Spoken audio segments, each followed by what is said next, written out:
está ficando realmente difícil acompanhar todos os capítulos da política de desmonte da educação que vem sendo praticada pelo governo Bolsonaro. Esses dias agora, em cima da hora, nós tivemos aí dois episódios que são muito graves, muito sérios, né? O primeiro deles é a decisão já publicada em portaria ministerial que o Ministério da Educação do governo Bolsonaro tomou de cancelar a aplicação da Avaliação Nacional de Alfabetização.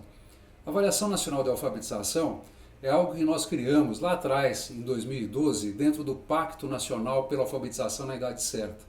Um grande compromisso que foi assinado por mais de 5.000 municípios brasileiros e por todos os estados, para garantir que as crianças brasileiras tenham garantido o seu direito de estarem alfabetizadas quando completarem o ciclo de alfabetização, quando elas têm mais ou menos os 8 anos de idade. No Brasil a situação é muito séria, é muito grave. Mais da metade das crianças brasileiras chegam ao final deste período, desse ciclo, sem que estejam alfabetizadas. E daí os problemas sempre se acumulam, né? Porque sem estar alfabetizada no momento adequado, vão tropeçando, tendo dificuldades, acabam se evadindo da escola e encontrando problemas dramáticos ao longo de toda a sua vida. Portanto, alfabetizar na idade certa deveria ser e deve ser uma obsessão no Brasil. Por isso nós criamos em 2012, ainda durante o governo Dilma, o Pacto Nacional pela Alfabetização na Idade Certa, que prevê a aplicação de 2 em 2 anos da Avaliação Nacional de Alfabetização. Essa avaliação é importante porque ela tira uma radiografia escola por escola. Até cada um dos professores alfabetizadores pode ter uma visão a respeito do resultado dos seus alunos. Isso é muito importante para corrigir rumos, fazer reorientação dos métodos, políticas, enfim, tudo aquilo que é importante para garantir a alfabetização. E também para cobrar as escolas, os governos, em relação à consecução desse direito tão fundamental que é estar alfabetizado. Essa decisão do MEC de revogar, de adiar, de não aplicar esse ano a Avaliação Nacional da Alfabetização, a ANA, por trás disso também tem uma outra coisa, nós já falamos até nesse espaço, uma ideia absurda do Ministério e do governo Bolsonaro de tentar impor aos educadores, aos alfabetizadores no Brasil, um único método de alfabetização que eles chamam lá de método fônico. Então tem aí, na realidade, um plano, né, de alterar completamente as bases da educação brasileira e atingindo aquilo que eu chamo de pedra angular, né, que é o momento da alfabetização. Isso deveria ser considerado por todos uma verdadeira obsessão, não deixar nenhuma criança ficar para trás. Então, esse é um ponto importante, é coisa de agora, mais um processo de desmonte que está aí. Mas tem mais. Nesse instante, né, nesses dias agora, o Conselho Nacional de Educação está sendo pressionado a revogar um parecer que nós aprovamos, eu estava lá, em 2010, que é o parecer do custo aluno-qualidade inicial.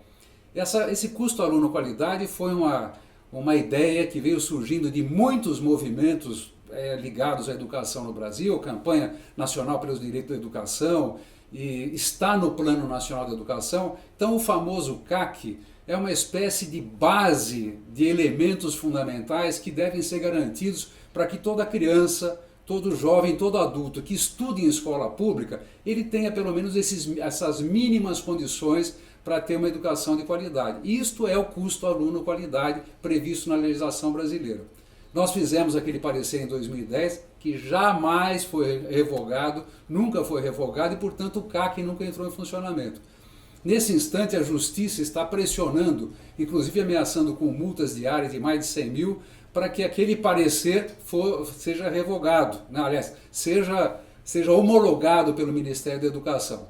O Ministério da Educação atual não quer saber nada de aprovar esse parecer e deixa a situação lá pressionando o Conselho Nacional de Educação.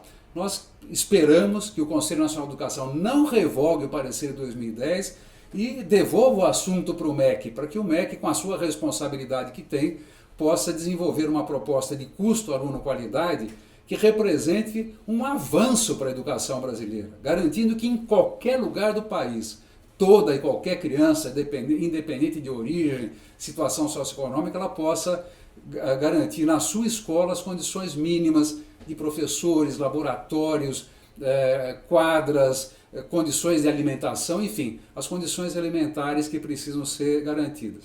Bom, se esses problemas, esses desmontes são problemas graves, o mais grave, o atentado mais terrível que pode estar sendo praticado contra a educação brasileira está sendo fervido no caldeirão de maldades do ministro da Economia, Paulo Guedes, do outro lado da rua, na esplanada dos ministérios. Vocês viram agora, no dia 11 de março, ele declarou, numa longa entrevista, aliás, a primeira entrevista que deu ao jornal O Estado de São Paulo, que pretende colocar para o Congresso Nacional a PEC do Pacto Federativo. O que é isso? Uma PEC que desmonta o Pacto Federativo, portanto, o pacto que existe hoje entre União, Estados e municípios, para salvaguardar os recursos mínimos em educação e em saúde. Pelo artigo 212 da Constituição Federal, os municípios e os estados têm a obrigação de aplicar pelo menos 25% dos seus impostos próprios, aquilo que são transferidos para ele, em manutenção e desenvolvimento do ensino.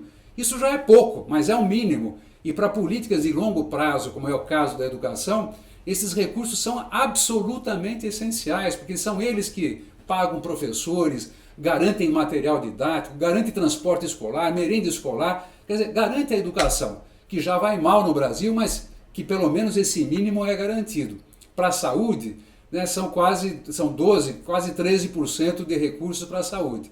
Se as medidas que está sendo cozinhada, está sendo preparada, né, no caldeirão de maldades do Paulo Guedes vier a ser colocada no Congresso Nacional, isso significa acabar com todas essas vinculações constitucionais, tanto do governo federal, que tem a obrigação de aplicar 18%, quanto também dos governos estaduais e municipais, obrigação de aplicar 25% na educação. Olha, essa história no Brasil é uma história que vem desde 1760, né? Desde a época que o Marquês de Pombal expulsou os jesuítas no Brasil, foi instituído o que se chamou de subsídio literário. E as constituições de 34, 46, 88, todas elas têm garantido esse mínimo de recursos para a educação, o que é absolutamente fundamental. O Paulo Guedes, né, na sua visão ultraliberal, pretende acabar com isso. Isso, na realidade, desmonta o sistema educacional brasileiro, desmonta o pacto federativo pela educação, que é apoiado nas leis vinculatórias de recursos. Isso vai significar, destruição das escolas, dos sistemas públicos, desemprego de professores e a coisa mais grave, a não oferta de educação mínima de qualidade para todos os brasileiros. Então, isso é que está se passando nesse instante no governo Bolsonaro. Então, não vamos nos distrair, né, com as confusões perigosas e desmontes que só do Ministério da Educação, mas chamo a atenção para aquilo que está acontecendo do outro lado da rua, né, sob a bênção aí do guru econômico do governo Bolsonaro, Paulo Guedes, que quer acabar com as vinculações e, portanto, acabar com o pacto federativo que sustenta hoje tanto a educação quanto a saúde.